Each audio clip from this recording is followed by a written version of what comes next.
Mal für alle Besserwisser, ja, das Auto ist versichert, ja, ich habe Inlandsabschleppdienst, bla bla.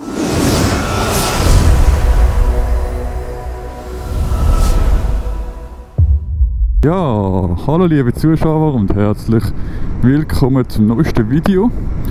Und ja, wie ihr schon im Titel gesehen habt, ist auch immer ein Spoiler im Titel, geht es darum, um die plötzliche Angst beim Motorausfall beim Auto oder auch beim TÜV, egal bei was. Und zwar wollte ich da einfach ein bisschen eine eigene Geschichte erzählen, was ich da selber schon erlebt habe und was ich da genau meine mit plötzlicher Angst. Genau, ist Chicks noch da? Sehr gut.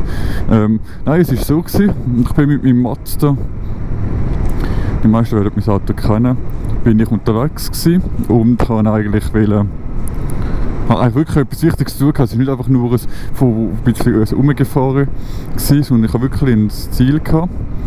Und nach Schätzung war es von daheim bis dort, wo es war, sind das etwa eine halbe Stunde fahren, nein, nicht einmal, 20 Minuten fahren gewesen. Hat auf einmal der Motor so angefangen zu stottern. Beziehungsweise, ich weiß es gar nicht mehr ganz genau, es war kein Stottern, es war einfach so wie keine Gasannahme mehr. Und es hat verschiedene Fälle gegeben in dem Sinn. Das erste Mal war es einfach, glaube ich, keine Gasannahme gewesen. Und später, glaube ich, der Motor, und dann kurz davor, glaube ich, der Motor komplett abgestellt, weil da ist ja kein Radio mitgelaufen dann. Und er hat einfach irgendwie, ja. Und dem Moment, wenn dir etwas am Motor passiert, egal, ob du, das habe ich bei meinem ersten Auto schon gehabt, wo die Benzinpumpe ausgestiegen ist, was da passiert ist, dass wie sagt man dem? Zündspule ist es gewesen. Zündspule kaputt ist oder egal was. Wenn das Auto einfach abstellt, das ist schon, also ich sage jetzt mal die paar, das ist nicht mal eine Sekunde, das sind ein Bruchteil von einer Sekunde, wo du so etwas von Schiss überkommst, bis du realisierst, Scheiße, ich kann jetzt bannen, wie mühsam ist denn das wieder und. Oder mal für alle Besserwisser, ja, das Auto ist versichert, ja, ich habe Inlandsabschleppdienst, bla bla bla blub, ist ja alles gut und recht, aber das Problem war dann, dass ich eben von Punkt A nach Punkt B fahren und das habe natürlich dann nicht mehr können. Habe mir so dann Dinge angerufen, das ist zum Glück dann gerade die Abschlepper gekommen von dort, wo das Auto an hat müssen zum Flicken, oder? Das war dann gut gewesen, dass es dann nicht noch lange irgendwie zuerst noch anders gestanden ist und dann bis das dann am richtigen Ort ist. Es ist wenigstens schon safe, schon am gleichen Tag am richtigen Ort gestanden. Und ja, aber die haben kein Ersatzauto mehr gehabt. Das war ein bisschen mühsam gewesen, weil ich ja immer noch am Punkt B gehen. Ich weiß nicht, wie das gelaufen wäre, wenn ich mit der Achse, ob ich dort vielleicht das Ersatzauto bekommen hätte. Ich habe dann einfach sonst ein Auto dann von jemandem gehabt und konnte dann das erledigen. Aber es ist schon krass, weißt, ich bin jetzt richtig abgeschweift. Es ist schon krass, wenn du in dem Moment so, ich das jetzt demonstrieren, so fährst, da, und hast gerade sofort Schiss, weißt du, was ich meine? Es ist einfach, ja, es sind, und das wird wahrscheinlich jeder kennen, also ich meine, ich glaube, das ist ja so ein krasser Reflex oder wie Instinkt, wie sollte man dem sagen, wenn etwas nicht stimmt. Also ich muss dazu sagen, ich kenne mit Mazda schon, jetzt habe ich ihn etwa 30'000 Kilometer, habe ich ihn jetzt dann, so. Und es gibt wahrscheinlich Leute, die sagen, das ist ja nicht 30'000 Kilometer, für mich ist es viel, weißt, weil ich fahre nicht jeden Tag 100 Kilometer, ich fahre jeden Tag, wenn ich nicht ins Fitness gehe, fahre ich jeden Tag vielleicht 20 Kilometer oder so, weil ich so nahe wohne, weißt. Und wenn ich ins Fitness gehe, fahre ich vielleicht jeden Tag, ich weiß nicht wie viel. Also nein, dann, wenn ich ins Fitness gehe, fahre ich halt ein bisschen mehr, weil ich im Winterthur ins Fitness gehe. Aber ja, für mich ist das viel die 30'000 Kilometer, dann merkst du halt schon beim Auto, dass du, also dann spürst du halt das Auto, du weißt, was gut ist, was nicht gut ist. Wenn ich jetzt mit meinem Ultra, wahrscheinlich gefühlte, keine Ahnung, ich kann überhaupt nicht einschätzen, 2000 Kilometer damit gemacht habe, gesamt. Gott, das ist eine geile Frage. Ja, vielleicht 2000 Kilometer gemacht mit dem Auto, oder nicht einmal, ich kann es überhaupt nicht mehr einschätzen. Wenn dort etwas ist, also sagen wir so, ich habe beim Audi, beim Fahren sowieso, also es ist gerade jetzt nicht ein Audi selber, es ist ein altes Auto, es ist viel früher daran wirklich gebastelt worden, es ist professionell gemacht worden, darum habe ich wirklich halt Schiss, wenn ich mit dem umfahre, und da habe ich einfach die ganze Zeit Schiss, so, weißt, oder wenn mal ein anderer Ton ist oder so, es ist halt ein altes Auto, das braucht halt auch, bis es warm ist, und der ganze Zeug funktioniert halt anders als als ein 40-jähriges Auto, als ein 20-jähriges Auto oder als ein 10-jähriges Auto, so, weißt du, was ich meine?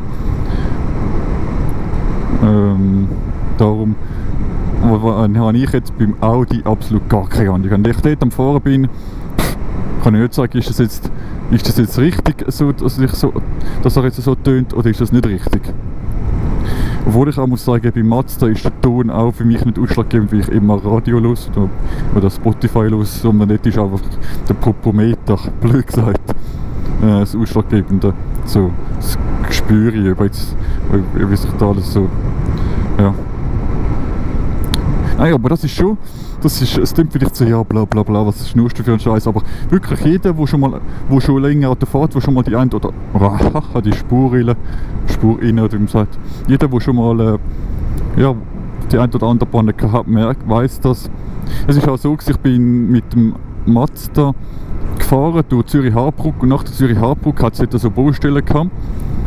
Nein, es hat es glaube ich aktuell nicht mehr gerade, direkt nach der Zürich-Harbruck, dann geht es ein bisschen wo man dann auf die Autobahn geht. Und dort hat mit Mazda dann, also hat Pneu, hat auf einmal angefangen zu zischen. Und ich habe zuerst gedacht, Scheiße, das ist bei mir, aber irgendwann habe ich das Gefühl, habe ich in Erinnerung, dass es aufgehört hat zu zischen, leislicher geworden ist, was auch immer. Und dann dachte ich, okay, das ist vielleicht bei anderen, vielleicht beim Fahrer vorne dran, oder weiss der Geier, was das ist. Und dann bin ich auf die Autobahn gefahren und ich habe schon gemerkt, irgendwie keine Leistung. Muss ich durch? Keine Ahnung. Gehen wir da durch? Schon das Industriegebiet, scheißegal. Nein, was soll ich jetzt sagen? Wie keine Leistung mehr. Ah, jetzt sind wir dann da das Ding. Ja. Hegi. Nein, was soll ich jetzt sagen? Wie keine Leistung mehr, wie das Auto ganz schwach wäre. Und dann war es so gewesen, dass ich auf der Autobahn bei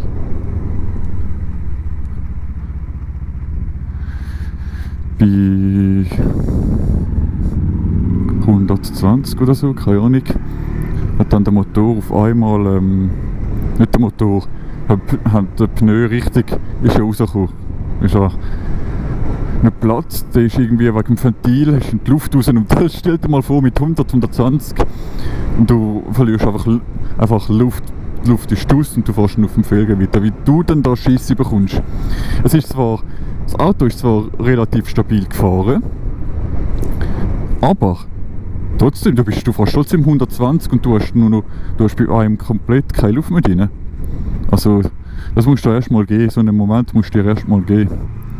Das ist schon, ich würde mal sagen, so einen Moment hast du nicht gern. Ich würde sagen, das ist sogar der Moment gewesen, also das ist vor dem gewesen mit der Dingpumpe, aber, Pumpe sage ich schon. Das war auch schon mein dritter Unfall gewesen, also der zweite, nicht Unfall, die zweite Panne gewesen. Aber eigentlich das Schlimmste, weil da hätte wirklich etwas passieren können. Und da bin ich auf die Garage, wo das mir gemacht hat.